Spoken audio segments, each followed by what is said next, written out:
स्वदेशी न्यूज 24 सामान्य जनतेचा आवाज। भाजपा अल्पसंख्याक मोर्चा जिंतूर तालुक्याची कार्यकारिणी जाहीर।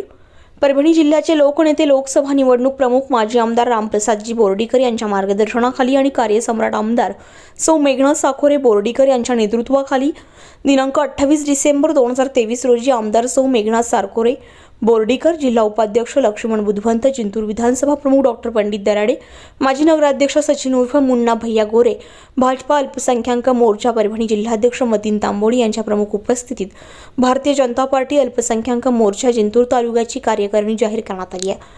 आज जाहीर करण्यात आलेल्या तालुका कार्यकारिणीमध्ये सय्यद फेरोज भाई यांची अल्पसंख्याक मोर्चा जिंतूर तालुका अध्यक्षपदी, तर मुसा कुरेशी यांची तालुका उपाध्यक्ष आणि एजाज भाई यांची तालुका सरचिटणीस, अमीन लाखाणी यांची जिंतूर शहराध्यक्ष, केवल कुमार सरोदे यांची शहर सरचिटणीसपदी नियुक्ती करण्यात आली आहे। यासोबतच शेख यासीन करीम यांची जिल्हा सरचिटणीस म्हणून निवड करण्यात आली आहे। नवनियुक्त झालेल्या सर्व पदाधिकाऱ्यांचे आमदार सौ मेघना साखोरे बोर्डीकर यांनी पुष्पगुच्छ देऊन अभिनंदन केले।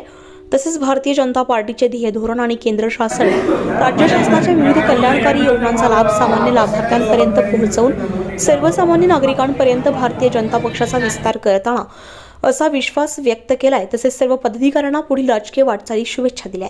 या प्रसंगी आमदार सौ मेघना साखोरे बोर्डीकर, जिल्हा उपाध्यक्ष लक्ष्मण बुधवंत, माजी नगराध्यक्ष सचिन उर्फ मुन्ना भैया गोरे, जिंतूर विधानसभा प्रमुख डॉक्टर पंडित दराडे, अल्पसंख्याक मोर्चा जिल्हाध्यक्ष मतीन तांबोळी, अनुसूचित जाती मोर्चा तालुकाध्यक्ष विजय वाकळे, युवा मोर्चा तालुकाध्यक्ष माधव दराडे, शहराध्यक्ष दत्ताभाऊ खटाळे, दत्ता नवले, सुमित सूर्यवंशी, आकाश चराडे, बंटी जाधव, किशोर जाधव, पांडू आढे, रमेश मोहिते, युवराज घनसावत यांच्यासह मोठ्या संख्येने भाजप कार्यकर्त्यांची उपस्थिती होती। स्वदेशी न्यूजसाठी अहमद खान पठाण, जिंतूर।